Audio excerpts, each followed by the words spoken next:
रात के 1 बज चुके थे, अभी तक अभय घर नहीं आया था। उषा जी की आंखों की नींद उड़ी हुई थी। वे काफी दिनों से देख रही थी कि अभय ने देर से आने की आदत बना ली थी।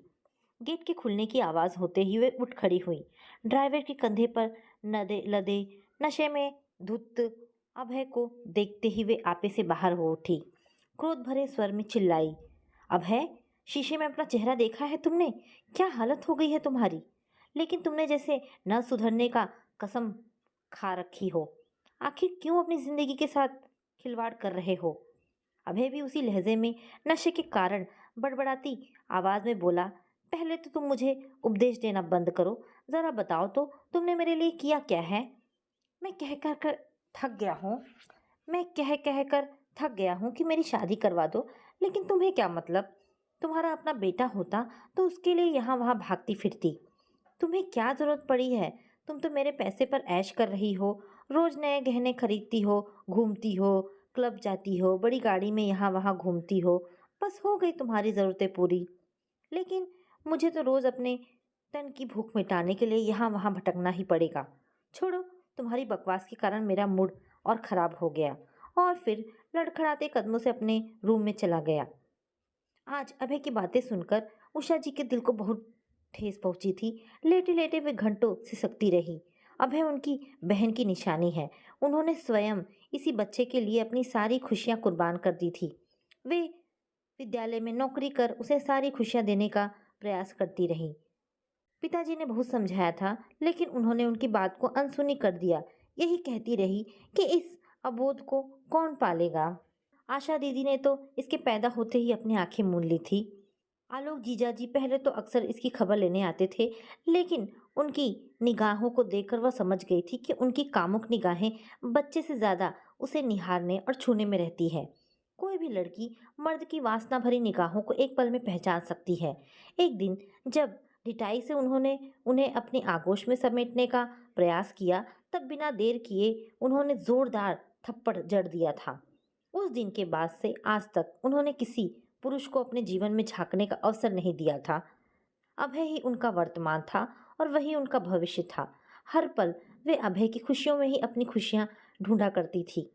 उनके अधिक लाड प्यार का नतीजा यह हुआ कि वह जिद्दी और बदतमीज होता चला गया।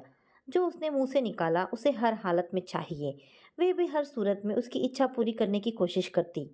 वह पढ़ने में तो ठीक ठाक था, लेकिन हर वक्त बड़ा आदमी बनने का सपना देखा करता। उषा जी ने अभय के बीएससी करने के बाद एक प्राइवेट कॉलेज में इंजीनियरिंग में उसका एडमिशन करवाने के लिए अपनी सारी जमा पूंजी लगा दी थी। चलो, कहीं प्लेसमेंट हो जाएगी तो उसकी शादी धूमधाम से करके उनका बुढ़ापा चैन से कटेगा। अभय ने जवान होकर बिल्कुल अपने पापा का रंग रूप पाया था। गोरा, लंबा और आकर्षक 6 फुट का युवक अपनी लच्छेदार बातों से हर जगह अपना रंग जमा लेता था। कॉलेज जाते ही लड़कियों के फोन कॉल से उनका माथा ठनका था, लेकिन उन्होंने उस पर ध्यान नहीं दिया था। उन्होंने सोचा था जवानी की उम्र में तो यह सब होता ही है। जब अभय इंजीनियरिंग के दूसरे साल में था, तभी उसकी निगाह अपने साथ पढ़ने वाली नेहा पर पड़ी थी। दोनों के बीच दोस्ती जल्दी ही प्यार में बदल गई, लेकिन अभय की निगाह तो नेहा से ज्यादा उसके करोड़पति बाप के पैसों पर थी। उसके प्यार में पागल नेहा एक रात घर से ढेर सारे गहने लेकर भाग गई। अगली सुबह ही पुलिस ने उनके घर पर छापा मारा और उन्हें गिरफ्तार करके ले गई। उषा जी को कुछ पता ही ना था जो वे पुलिस को कुछ बताती। महीनों तक दोनों यहाँ वहाँ भागते रहे, लेकिन आखिर एक दिन वे पुलिस की गिरफ्त में आ ही गए। नेहा के पापा ने पैसे और पहुंच के जोर से बेटी को छुड़ा लिया, परंतु अभय की जमानत भी ना हो सकी और उसे 2 वर्ष का सश्रम कारावास हो गया। उषा जी के लिए यह बहुत बड़ा धक्का था। पैसे भी बर्बाद हो चुके थे और समाज में उनकी इज्जत भी मिट्टी में मिल गई थी। वे किसी को अपना मुंह दिखाने लायक नहीं रह गई थी। परंतु ममता से मजबूर जब अभय सजा काटकर घर आया, तो वे बाहर उसका इंतजार करती मिली थी। अभय उनके कंधे पर सिर रखकर बच्चों की तरफ फूट फूट कर रो पड़ा था। रात के अंधेरे में दोनों थोड़ा बहुत सामान समेटकर रांची चल दिए थे। रांची पहुंचकर नौकरी के लिए यहाँ वहाँ हाथ पांव मारता रहा। बहुत मुश्किल समय था। उषा जी ने भी 1-2 ट्यूशन पकड़ ली थी। तभी अभय को एक प्लेसमेंट एजेंसी में नौकरी मिल गई। तेज दिमाग अभय ने बहुत जल्दी वहाँ के कामकाज को अच्छी तरह देख समझ लिया और साल भर के अंदर ही उसने अपनी एक कंपनी खोल ली। 3-4 वर्षों में अब उसके पास सब कुछ था। पॉश कॉलोनी में बंगला, बड़ी गाड़ी, परंतु वह अब भी आज तक अकेला था। कई लड़कियों के साथ उसने रिश्ते बनाने की कोशिश की, परंतु शादी तक बात नहीं पहुंच सकी। माया के साथ 6 महीने तक लिव इन में रहा, परंतु वह भी उसे छोड़कर चली गई।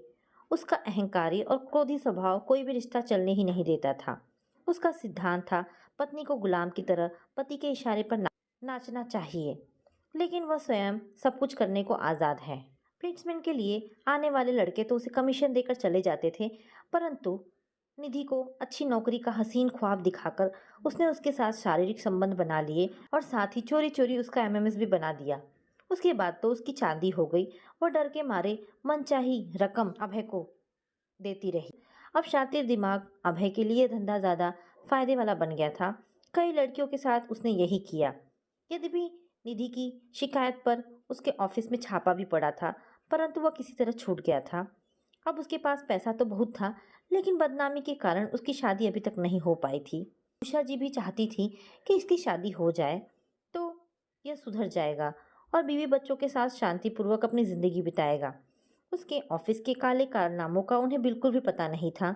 उन्होंने मन ही मन निश्चय किया कि अभय जब सुबह के समय अपने होश हवास में होगा तो वे उससे लड़कियों से दूर रहने का वादा लेंगी। तब वे उसकी शादी की कोशिश में गंभीरतापूर्वक जुट जाएंगी। अगली सुबह जब उषा जी चाय लेकर अभय के कमरे में गई तो वह रात की कही हुई सारी बातें भूल चुका था। अभय का प्यारा सा चेहरा देखकर वे पिघल उठी। बोली, बेटा अभय, तुम नेट पर अपना प्रोफाइल रजिस्टर करवा लो, शायद कहीं बात बन जाए। हाँ मौसी, मैंने रजिस्टर करवा दिया है, लेकिन मुझे फुर्सत नहीं मिलती कि मैं टाइम दे पाऊँ। अच्छा चलो, आज से मैं तुम्हारी शादी के लिए कोशिश करूँगी। मौसी, कोई तलाकशुदा लड़की ही ढूंढो, मैं उससे भी शादी कर लूँगा। आखिर मेरी उम्र भी तो अब 40 की पार होने वाली है। उषा जी भी दिल से चाहती थी कि किसी तरह अभय की शादी हो जाए तो वे दादी बनकर बुढ़ापे में बच्चों के साथ रहें। वे मन ही मन मुस्कुराकर काम में लग गई थी। उन्होंने अभय का प्रोफाइल बनाया, उसके कई सारे अच्छे अच्छे फोटो अपलोड कर दिए। उन्होंने प्रोफाइल को कई साइटों पर डाला। इससे भी उनका मन नहीं भरा तो वे मैरिज ब्यूरो में जाकर भी उसका बायोडाटा और फोटो देकर उसका नाम रजिस्टर करवा आई। इधर अभय भी अपनी कोशिशों में लगा था। वह फेसबुक पर फर्जी नाम से लड़कियों के साथ ऑनलाइन चैटिंग करता था। इसी शौक में एक दिन उसने शिखा को फ्रेंड बनने के लिए रिक्वेस्ट भेजी। शिखा ने यूं ही उसकी रिक्वेस्ट मान ली और शुरू हो गई दोनों के बीच बातें। सीधी सादी शिखा ने अपने विषय में सब कुछ सच सच बता डाला। वो अपने माँ बाप की अकेली बेटी है। उसका एक 6 साल का बेटा है और उसने निश्चय कर लिया है कि अब वह फिर से शादी के चक्कर में नहीं पड़ेगी। अभय की मीठी मीठी बातों में वो डूब गई थी। उसे वो अपना दोस्त समझकर कभी बेटे आरव की बातें करती तो कभी मम्मी पापा की। इस दौरान तेज दिमाग अभय ने शिखा से उसके घर का पता जान लिया। फिर तो जल्द ही उसने पता कर लिया कि इंदौर में उसके पिता का 3 मंजिला घर है। उसमें नीचे 2 दुकानें भी हैं। भविष्य में शिखा ही इसकी मालकिन बनने वाली है। वह मौसी से बोला, मौसी, यह रिश्ता मेरे लिए बहुत अच्छा है, इसलिए आप कुछ भी करो, किसी तरह मेरी शादी शिखा से करवाओ। और फिर उसने प्रोफाइल खोलकर शिखा के कई सारे फोटो मौसी को दिखा दिए। इतनी दूर इंदौर की लड़की भला कैसे बात बनेगी? खैर तू फ़ोन नंबर देना, मैं बात करके देखूंगी। तेज दिमाग अभय ने नेट पर फ़ोन नंबर देखकर एजेंट से बात करके उसके घर के पास एक फ्लैट किराए पर ले लिया और उषा जी को वहां जाकर रहने के लिए भेज दिया। वहां पहुंचते ही उषा जी ने जाल बिछाना शुरू कर दिया। अभय के निर्देश के अनुसार उन्होंने सबसे पहले शिखा की माँ से दोस्ती कर ली। हेलो हाय करते हुए उषा जी जल्द ही शिखा की माँ सुधा जी के ड्राइंग रूम तक पहुंच गई। अपनी मीठी मीठी बातों में उलझाकर उन्होंने सुधा जी को मनगढ़ंत कहानी सुनाकर उन्हें अपना खास दोस्त बना लिया था। बहन, मेरा एक बेटा है, उसकी बहुत बड़ी कंपनी है, लेकिन शादी करने को राजी नहीं है।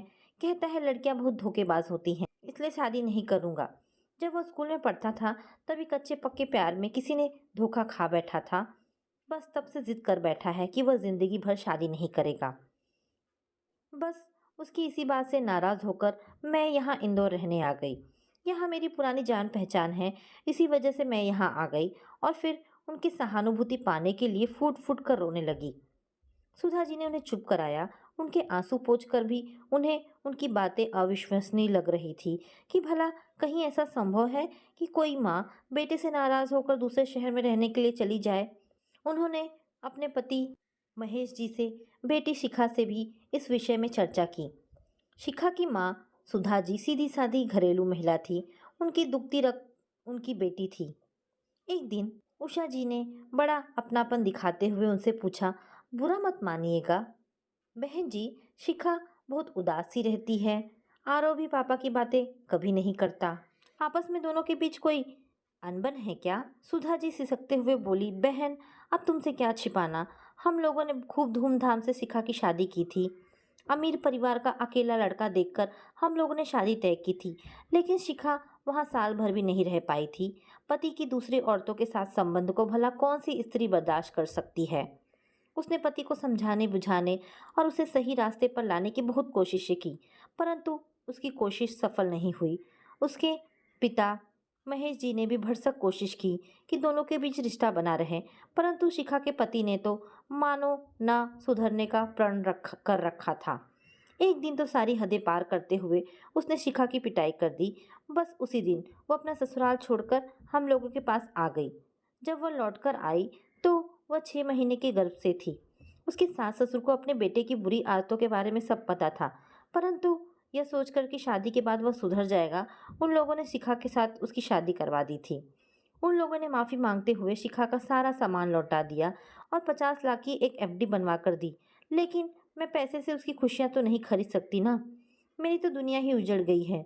बेटी को देखते ही आंखों में आंसू आ जाते हैं। यह आरव ही है जिसकी वजह से घर में थोड़ी रौनक खो जाती है। सब कुछ इतनी जल्दी घट गया कि वह आज भी इस हादसे से उबर नहीं पाई है। उसे कितना समझाती हूँ पर वह शादी करने के लिए राजी ही नहीं होती। महेश जी ने भी बेटी को व्यस्त रखने के लिए उसी विद्यालय में नौकरी लगवा दी जहाँ आरव पढ़ता है। अब सभी लोग नन्हे आरव में ही अपनी खुशी ढूंढने लगे हैं। उषा जी ने कमजोर कड़ी आरव को समझकर अब उस पर अपना ध्यान केंद्रित किया।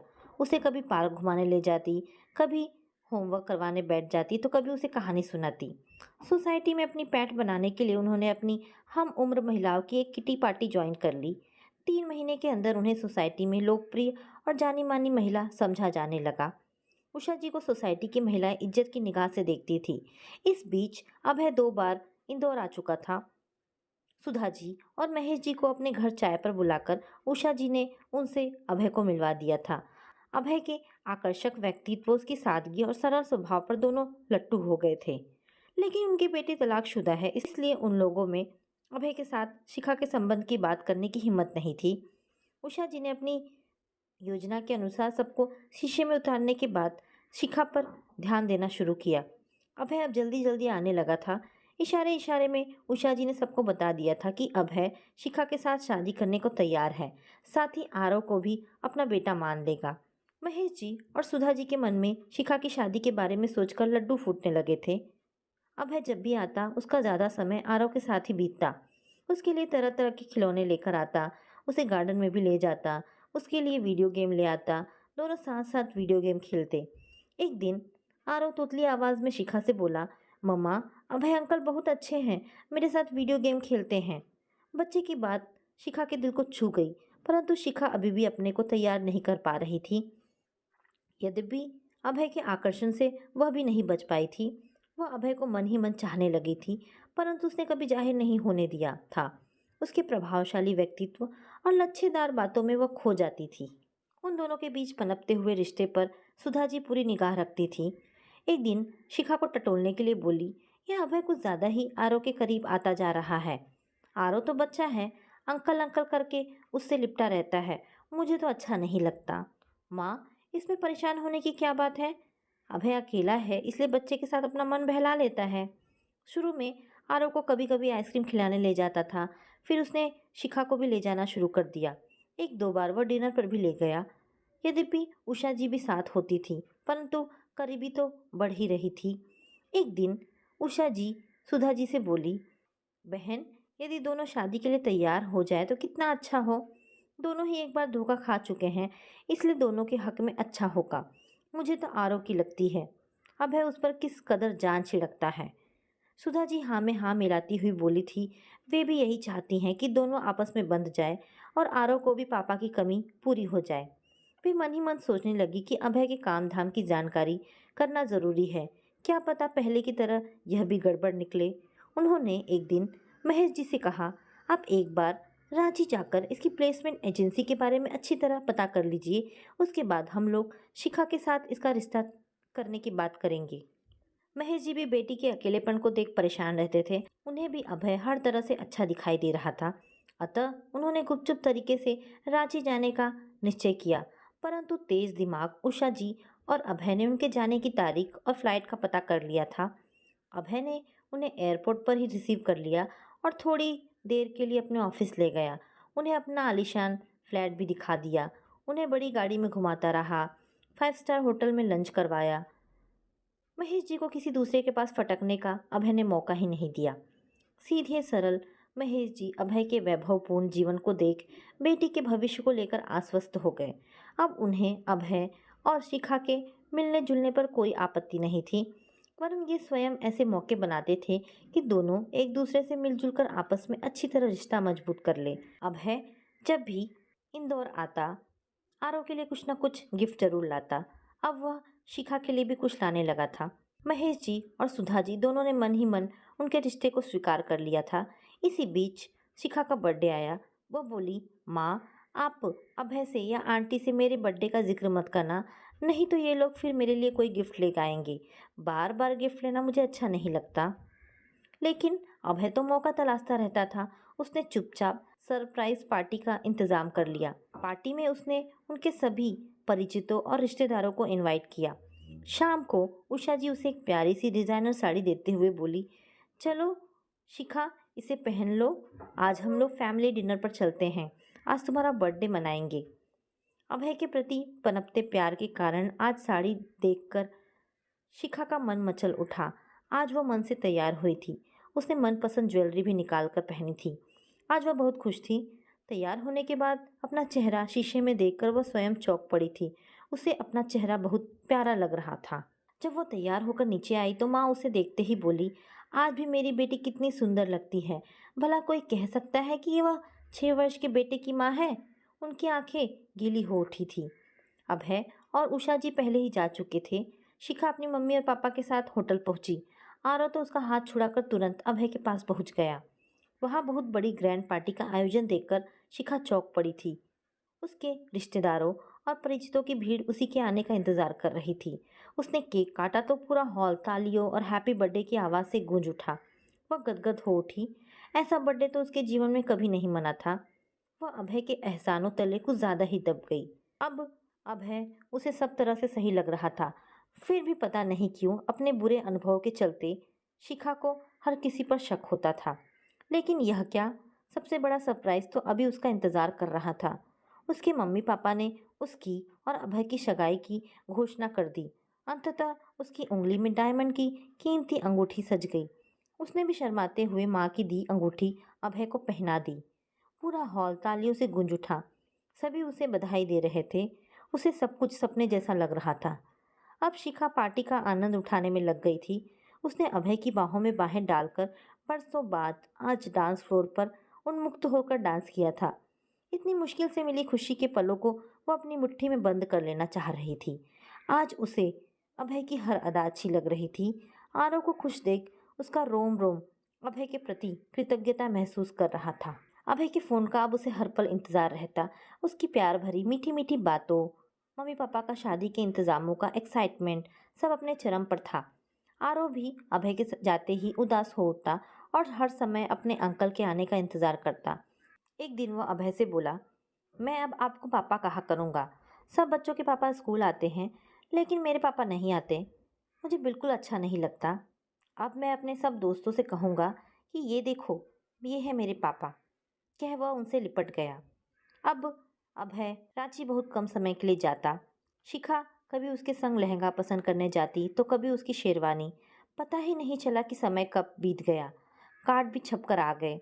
मगर अभी तक उसने अब स्कूल में किसी को अपनी इंगेजमेंट की बात नहीं बताई थी। उसकी उंगली में अंगूठी देखकर उसकी साथी टीचर्स ने उसे छेड़ा था तो उसने साफ मना कर दिया। लेकिन भला ऐसी बात कहीं छिप जाती है? स्कूल की ओनर को उसकी सगाई की खबर लग चुकी थी। उन्होंने उसे अपने कैबिन में बुलाकर कहा, शिखा, नए जीवन के लिए तुम्हें बहुत बहुत बधाई। शादी करके कहाँ जाने वाली हो? उसने शर्माते हुए कहा, रांची। मुझे सुनकर बहुत खुशी हुई, क्योंकि मैं भी अपने जीवन में एक बार धोखा खा चुकी हूँ। लेकिन निखिल के प्यार में जीवन के उस कड़वे दौर को बिल्कुल भूल चुकी हूँ। मैडम, अभय भी बहुत अच्छे इंसान हैं। आरव को तो बहुत ही प्यार करते हैं। उसके भविष्य के बारे में सोचकर तो मैं शादी के लिए तैयार हुई हूँ। क्या नाम बताया तुमने? ज़रा फिर से बताओ तो। जी, अभय। उनकी रांची में प्लेसमेंट एजेंसी है। बहुत अच्छा काम है। चलो, शादी में तो मिलना होगा ही। फिर कुछ देर सोचकर बोली, अपने एंगेजमेंट की फ़ोटो यदि मोबाइल में हो तो दिखाओ। हम भी तुम्हारे होने वाले पति को देखेंगे।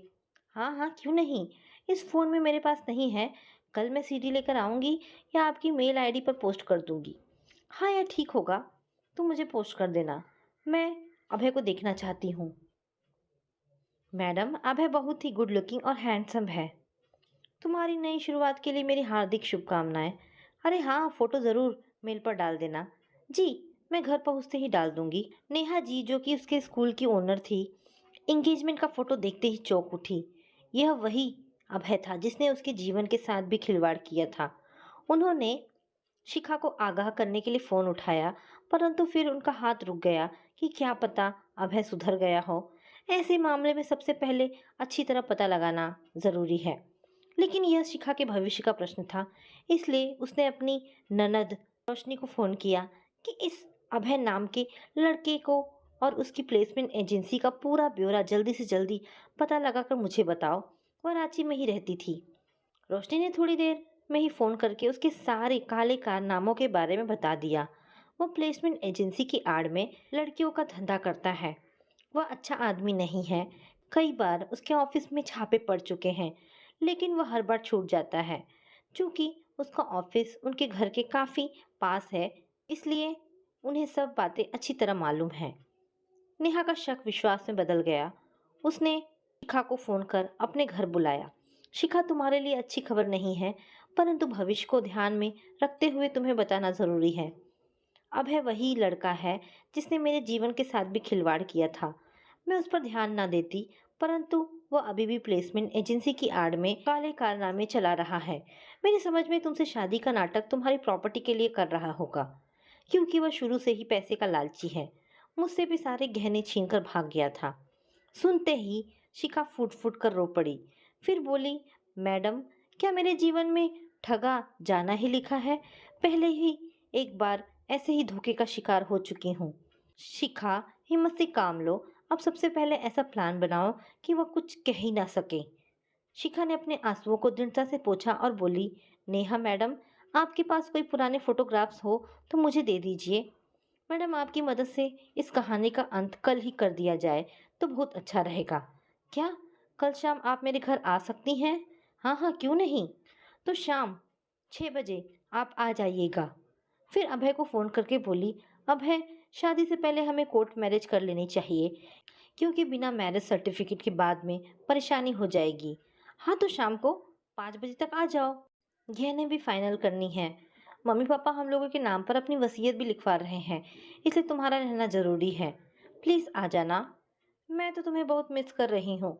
मम्मी के साथ इन्हीं बातों को लेकर मेरी जोरदार बहस भी हो गई। मेरा मूड बहुत ख़राब है।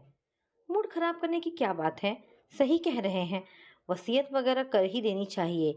इस ज़िंदगी का क्या भरोसा? अभय बोला, और फिर शाम को 5 बजे शिखा के घर पहुंच गया। उन सब बातों से अनजान शिखा के मम्मी पापा उसकी आवभगत में लगे थे। लालची अभय का दिमाग तो ज्वेलरी और वसीयत में था। अतः बोला, शिखा, ये तो तुम्हारा मामला है। जो गहने या जायदाद पापा दे रहे हैं उसे चुपचाप ले लो, चाहे आज लो चाहे कल। उनके बाद में सब कुछ तो हम दोनों का ही है। वसीयत शब्द पर सुधा जी चौंक उठी थी। उन्हें उसके कहने का अंदाज अच्छा नहीं लगा था, परंतु अपने को संभाल कर बोली, हाँ हाँ, हम लोगों के बाद तो सब कुछ तुम ही लोगों का होगा। पर उनका चेहरा गुस्से से लाल हो उठा था। तभी वॉचमैन ने फोन किया कि कोई नेहा जी आपसे मिलने आई हैं। शिखा तो पहले से ही उसका इंतजार कर रही थी। तभी उसने मम्मी पापा की खुसर फुसर सुनी कि मम्मी कह रही है, यह तो बड़ा लालची दिख रहा है, जायदाद और वसीयत की बात कर रहा है। पहले ही धंधे के लिए 10 लाख का चेक दे चुके हैं। यदि शिखा को ये सब पता लगेगा तो वह तो शादी से ही मना कर देगी। पापा धीमे से बोले, चुप रहो, देना तो इन्हीं लोगों को है, चाहे आज दे चाहे कल। मैं तो आज उषा जी से बात करके रहूंगी। वे अपने बेटे को समझा ले कि इस तरह की बातें उन्हें पसंद नहीं है। पापा बोले, बात तो सही है, अभी जाने कितने साल जीना है। इनकी निगाहें बदल गई तो हम दोनों तो कहीं के नहीं रहेंगे। मुझे तो वह तुम्हारी सहेली उषा जी भी मिली हुई लग रही हैं। कहीं कुछ गड़बड़ तो ज़रूर है। एक बात समझ लो, यदि मेरी बेटी को ज़रा भी परेशानी हुई तो मैं तो अपनी जान दे दूंगा। दोनों के बीच की बातें सुनकर शिखा के समक्ष उसके रिश्ते का सच जाहिर हो गया था। उसने मन ही मन नेहा जी को धन्यवाद दिया कि उन्हीं के कारण वह इस हैवान से बच पा रही हैं। तभी घंटी की आवाज़ सुनते ही उसने दौड़कर दरवाज़ा खोला। नेहा जी को अभय इतने समय के अंतराल के कारण तुरंत पहचान नहीं पाया, मगर शिखा ने जानबूझकर उसको याद दिलाने के लिए कहा, आइए नेहा जी, बड़े अच्छे मौके पर आप आई हैं। मेरे होने वाले पति अभय जी से मिलिए। अब तक अभय को सब याद आ चुका था। वह तेजी से अंदर चला गया। नेहा और शिखा पीछे पीछे अंदर चली गई। कब तक और कहाँ तक भागोगे अभय? तुम्हारे पाप का घड़ा भर चुका है। मैंने रांची से तेरी सारी कर्म कुंडली मंगा ली है। वहाँ प्लेसमेंट एजेंसी के नाम पर जो गंदा खेल खेल रहा है, उसकी सारी जानकारी मेरे पास है। अभय की सच्चाई जानकर पापा चक्कर खाकर गिर पड़े। उसकी माँ भी फूट फूट कर रोने लगी कि इसने तो हम लोगों से अपने को कुंवारा बताया था। नेहा मैडम चीख पड़ी, इस बदमाश को तो आज जन्म कुंवारा ही रहना चाहिए। आंटी, शुक्र करो कि आपकी बेटी इस बदमाश के चंगुल से बच गई। अभय चुपचाप धीरे से खिसकने की कोशिश कर रहा था। तभी शिखा जोर से उसका हाथ पकड़कर बोली, भाग कहाँ रहे हो? कुछ दिन ही सही, धोखेबाजी और काले धंधे के आरोप में तुम्हें जेल तो जाना ही होगा। फिर अपने पापा से बोली, वाह पापा वाह, आपके लिए यह धोखेबाज ज्यादा सगा था। 10 लाख का चेक आपने बिना सोचे समझे दे दिया। दहेज देने वालों से ज्यादा दोषी तो आप जैसे लोग हैं, जो ब्लैंक चेक लेकर लड़के वालों के सामने सिर झुकाकर खड़े रहते हैं। उन्हें लालची तो आप लोग बनाते हैं। अभी तक एकदम चुपचाप खड़ी उषा जी गिड़गिड़ाकर बोली, मैं हाथ जोड़ती हूँ, मेरे बेटे को माफ कर दो, हम लोग यहाँ से चले जाएंगे। अभय नया दांव चलते हुए चीख पड़ा, चुप करो, तुमने मेरे लिए किया ही क्या है? हर समय कहती रहती थी शादी कर लो, शादी कर लो, अब हो गई शादी। आज उषा जी को उसका झूठ बर्दाश्त नहीं हुआ। मैंने अपनी सारी जिंदगी इसके लिए होम कर दी, फिर भी यह हमेशा यही कहता रहा कि तुमने मेरे लिए किया क्या है। मैं इसके सभी काले कारनामों का चिट्ठा खोलूंगी, इसके खिलाफ कोर्ट में गवाही दूंगी। इसी बीच पुलिस ने आकर अभय को गिरफ्तार कर लिया। उसके काले करतूतों की सजा तो उसे मिलनी ही थी। तो दोस्तों, ये कहानी यहाँ पर समाप्त होती है। आशा करती हूँ कहानी आपको पसंद आई होगी। अगर कहानी पसंद आई है तो प्लीज़ इसे लाइक एंड शेयर करें।